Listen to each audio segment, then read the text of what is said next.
It's been 30 years since the establishment of the Nigeria Economic Summit Group (NESG), a childish circumstance born out of the need to provide leadership, a platform to reflect progress and impact on the Nigerian economy. The special guest at the summit, Governor Babajide Sanwo-Olu, commended NESG for its works and contributions to the growth of the nation's economy. He said in order to pilot a journey to a reimagining future, there must be improvement in the synergy between the public and private sector. We are not yet where we want to be, in my view, but we're also not where we should be. We must continue to set goals to inspire ourselves to do better and to be better as a nation. One of the ideas that the public sector needs to improve on, especially internally, is synergy, having various actors on the same page, overcoming what I call silos impulse, to pursue a collective agenda of service and benefit to the citizens. I think NESG can scale up its relevance here, and we'll all work with you at achieving this. With the current economic and social realities, it is more advantageous to begin to build a foundation of like-minded people in all sectors, building policies that reflect who the Nigerian people are, and of course, the need to factor in the younger generation as they are indeed the future. NES should explore ways of deepening the public-facing side of his work. I'm pleased to know that you have recently launched a podcast that allows for engaging conversation with experts as one of the ways to bring your work to new audiences. And when I say new audiences, you know the people I'm talking about. We need to carry all of them along. I encourage more efforts in this regard, taking advantage of digital technology so that more Nigerians can see not just work that you do, but also how that work contributes to improving the quality of their lives and livelihood. We are divided by age, fact. We are divided by ethnic group, fact. We are divided by religion, fact. Even in the Christianity, we are divided in the Christianity, fact. It's not about changing that and hoping that we'll create a country that doesn't have that. It's about how do we now recognize and not deceive ourselves that we are building a country for some other person, but build a country recognizing all these factors, galvanizing all of us, so that someday when we ask ChatGPT, name the fastest growing breakthrough in this world, guess what ChatGPT says? Nigeria, without a doubt.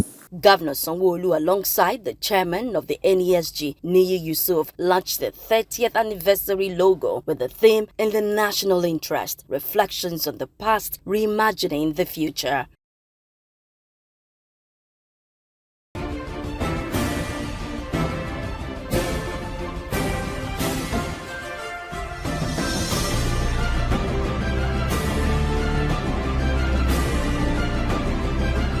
One of the primary drivers of the housing deficit in Lagos State is the rapid urbanization and population growth occasioned by people seeking economic opportunities, which in turn leads to influx of migrants from other parts of the country. As part of measures to reduce the housing deficit with a view to meeting the housing needs for various strata of the economy, the ongoing Lagos State Government Housing Scheme across the 5 divisions of the state, which are nearing completion, include 864 units at Igodo Mixed Housing Scheme, 528 units at Etiosa Lagos Home Scheme, 112 units at Ekpe Housing Scheme, 420 units at Badagry, and 129 units in Ikorodu. Commissioner for Housing Moruf Akindero Fatai, while briefing the media on the achievements of his ministry, explains other government strategies in getting more accommodation for Lagos residents. Under the team's agenda, various uncompleted housing schemes strategically located within all the 5 administrative divisions in the state were reactivated, with a total of 18 housing projects completed and commissioned by Governor Babajide Olusola Sanwo-Olu. In a bid to make the estate livable in compliance with the vision of making Lagos a 21st century economy, the Ministry of Housing has also provided infrastructures such as roads, car park, drains, walkways, retaining walls, fences, in accelerating the completion of this ongoing scheme. The following strategies were deployed. engagement of all contractors through the Lagos State Public Procurement Agency to ensure completion of abandoned projects, development of checklists for monitoring and supervision of projects, automation of project supervision. Akindele Fatai also speaks on joint venture housing schemes being developed through partnerships with the private sector. Also, the administration in 2022 initiated the Lagos Home Ibeshe Phase 2 in Ikorodu Division, in addition to the 17 other ongoing housing schemes under budgetary allocations and the joint venture arrangement.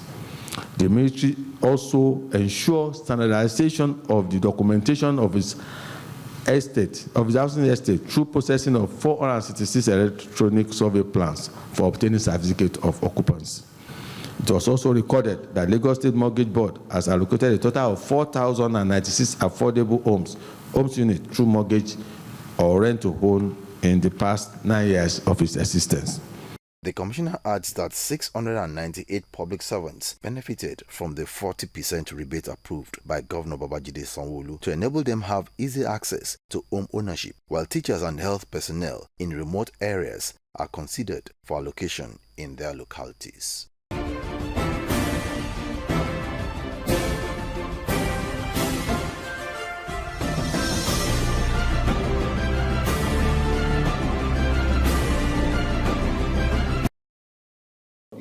It is the turn of the Ministry of Economic Planning and Budget to reel out the achievements of Governor Babajide Sanwo-Olu in the last 1 year of his second term in office. In the ongoing ministerial briefing, Commissioner for Economic Planning and Budget, Okwe George, says the ministry, being in charge of the state expenditure, provides a comprehensive long-term strategic guide for all developments towards the state's agreed vision until year 2052. The 30-year 2022-2052 strategic plan was developed by harmonizing insights from various strategy and development plans, benchmarking Lagos State against 70 global comparable cities, and synthesizing success factors and best practices from global peers.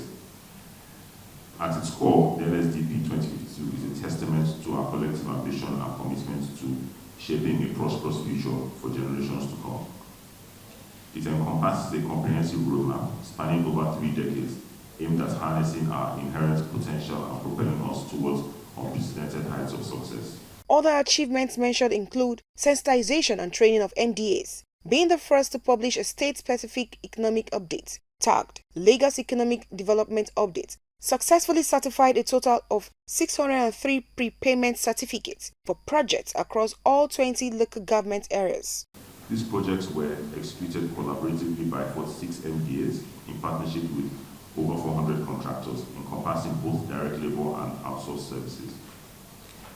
We have a breakdown of prepayment certificates across all our 9 COFOG sectors, and we find that the Economic Affairs sector had 256 payment certificates, the Education sector 77, Environmental Protection sector 75, the General Public Service sector 62, the Health sector 47, the Housing and Communities Amenities sector 77, and the Public Order and Safety sector 9.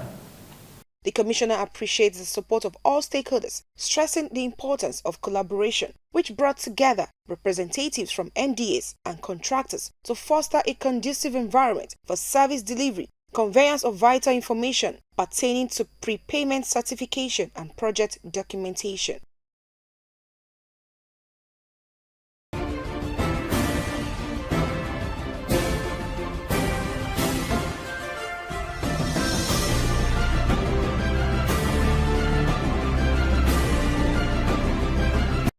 The annual ministerial briefing by ministries, departments and agencies in Lagos State is a 1-month program where they brief the media on their achievements in the last 1 year with plans for the coming year. Highlighting the achievements of his ministry, the Commissioner of Energy and Mineral Resources, Abiodun Ogunleye, says the government has implemented a 2-phased prioritized power project towards ensuring optimal uninterrupted power supply to healthcare facilities in the state.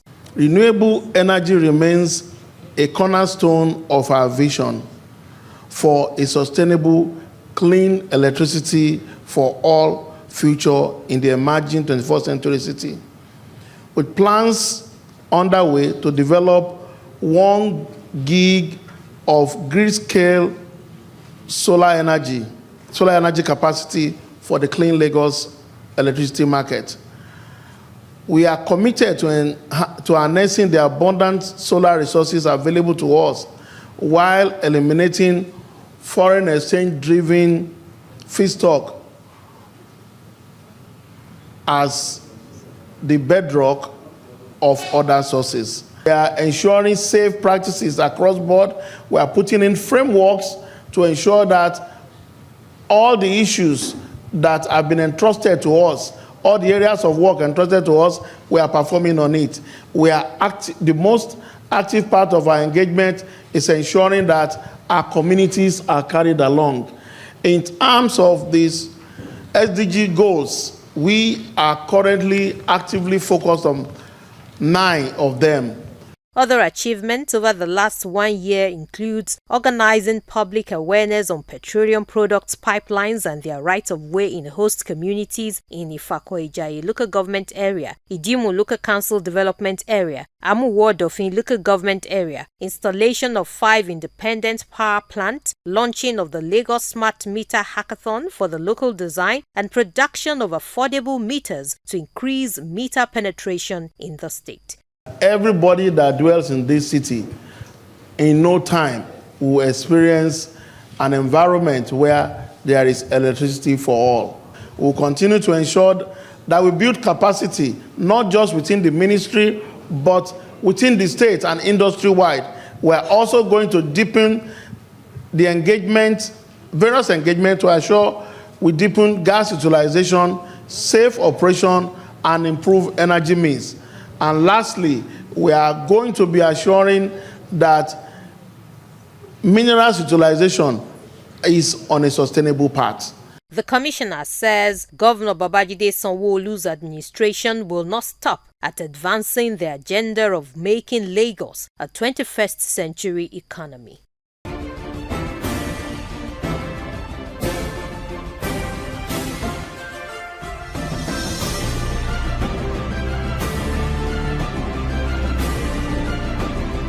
Agree with me that the Ministry of Works and Infrastructure, in the view of many people, is the backbone of many administrations. The Commissioner for Information and Strategy, Gbenga Omotosho, set the tone for the briefing. First to give account is the Special Advisor on Infrastructure.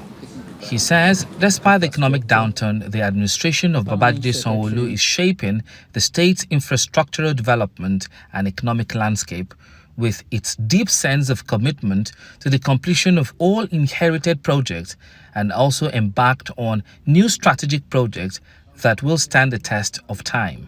From May 2019 to date, the Office of Infrastructure under the leadership of Mr. Governor Babajide Olushola Sanwo-Olu and the Deputy Governor, Dr. Obafemi Hamzat, has succeeded in completing 172 roads, which translates to about 177 kilometers of road network using an average of 7.3 meters the baseline width. Additionally, 253 projects are ongoing, which in completion will translate to an additional 298 kilometers. We have completed the length of about 2.51 kilometers, while another 3.13 is currently ongoing at different parts of the state. The Special Advisor on Works believes the government has continued to deliberately invest in building infrastructure as one of the platforms used for discharging the social contract signed with Lagosians, as well as responsively bridging the gap between the required infrastructure and the current infrastructure project in a way that generates economic growth and enables society to function. At the inauguration of the administration of Mr. Governor, Mr. Babajide Sanwo-Olu, and the Deputy Governor, Mr. Obafemi Hamzat, promised to complete all inherited projects and to also embark upon new projects that will be the bedrock of the Themes Plus agenda, and the administration has since matured, has since matched words with actions. The state government, through the Office of Works, has continued to deliberately invest in building infrastructure as one of the platforms used for discharging the social contract we signed with Lagosians. Both essays speak to sustainable infrastructure development and service delivery and the provision of resilient public infrastructure and services for the benefit of the citizens. The Public Works Corporation is in the process of installing 2 interlocking paving stones machines, which will probably be the biggest in Africa. It will be able, on production time, be able to take care of this challenge, and we will be able to gradually move from flexible pavements to rigid pavements. We want to ensure that our projects are well managed. Such that at least loopholes, milestones are met as at when due, and we don't allow for dereliction of duties. For these special advisors on infrastructure and works, the themes plus agenda of Governor Babajide Sanwo-Olu's administration is centered around the continuation of strategic ongoing offices and public buildings, major innovation works, facility management and maintenance of offices and public buildings, with a sustainable infrastructure development and service delivery that aligns with the first pillar, which is transportation and traffic management.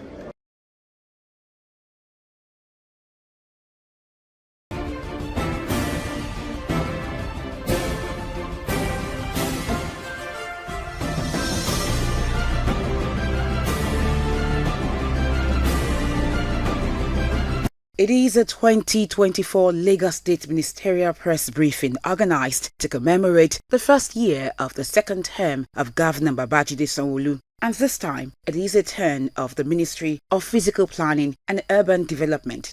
The Commissioner, Oluyinka Olumide, says a 90-day amnesty window has been granted for property owners to perfect their planning permit papers. The initiative will allow owners and developers of existing buildings to obtain planning permits without payment of statutory penal fees within the amnesty window from 2nd of May to 30th of July 2024, with a 5% discount applicable to payments completed within the 10 working days of issuance of such bill. To address environmental challenges, infrastructural deficiencies, and urban regeneration, the government prepared 3 model city plans, 1 master plan, and the review of 3 master city plans. The ongoing urban development projects include relocation of Computer Village Ikeja to Katangwa Market, redevelopment of Alaba Rago Market, replanning of Dosumu Market, regeneration of Adeniji Adele and Obalinde areas. Adeniji Adele is now under water. The place is always flooded, and we must ensure that everybody, according to Louis Kibo, lives in a good environment. That's what planning is all about. So we have identified a site with which we'll start the relocation. Mr. Governor has agreed to renew the leases of the people in Obalinde so long as they have the financial muscle to carry out the redevelopment of the area under the supervision of the Lagos State government as it is contained in the consent judgment. In the year under review, the state government also initiated a fully automated planning information center.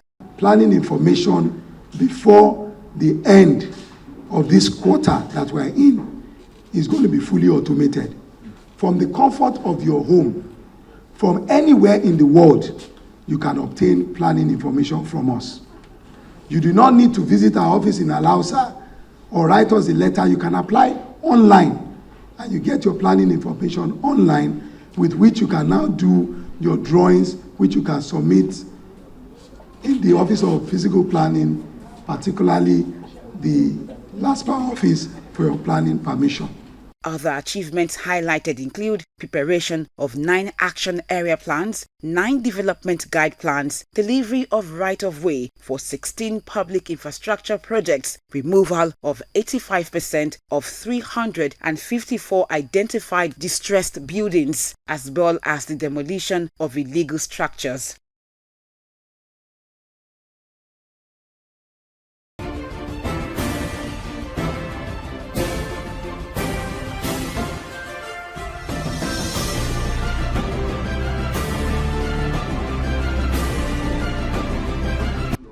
Governor Babajide Sanwo-Olu welcoming the Prime Minister of Antigua and Barbuda, Gaston Alfonso Brown, to the Lagos House Marina alongside members of his cabinet. The governor with his wife Ibijoke played host to the Prime Minister, who had his wife Maria, the chairman APs Allen Oyema, Nigeria's ex-international Segun Odegbami, and other members on his team. Alfonso Brown says his country is looking to strengthen relationship with Nigeria, especially Lagos, as the country has significant resources that is capable of being a developed country in the next decade or two, rather than the current developing tug on the country. There's nothing different about us. We have different accents because of the geography of our birth, but fundamentally we're one and the same.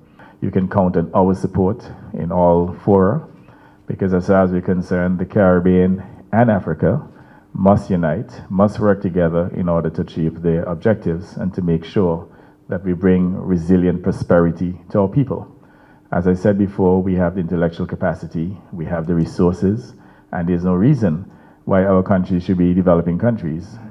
I believe with that type of collaboration and cooperation, that certainly Africa will be a fundamentally different place. There's a second scramble going on for Africa. The West, the Asians, everybody wants a piece of Africa. Why must we not have Africa for ourselves also, while at the same time accommodating others? The people of the Caribbean are not others. They are part of us. So they should key into this green virgin land called Africa. Now, they should be one of the first to be there before others come to ravage us. Let us come together and see what we can do for ourselves together. Governor Babajide Sanwo-Olu says it is a great homecoming for the Caribbean Prime Minister, assuring him that Lagos is open for more collaborations and investments, while latching on the common factors of the two regions, including culture, tourism, investments, and more. The governor says it's high time Nigerians change the narrative and begin to tell the Nigerian story in a way and manner the world will listen. It's not just to say, let us begin to see the action. You know, the activity and the commercial engagement that needs to happen. And we can start even with areas of, you know, culture and tourism, you know, and art and entertainment, because we breed a lot of things in common. You know, we can very quickly begin to ship, you know, between the two regions, you know, all of the things that are common to us. Nigeria cannot sit back and just be a developing country. We have to take that narrative up.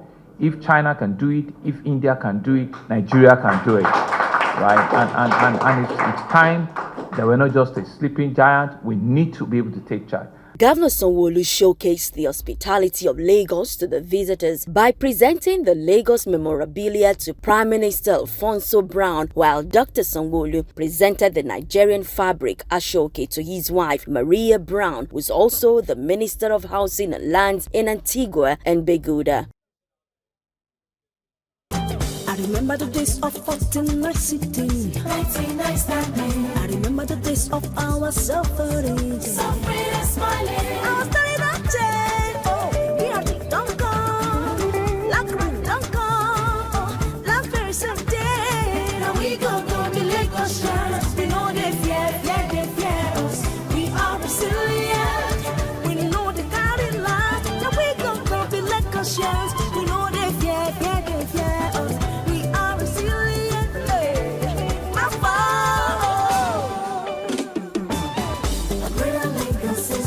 Something is changing.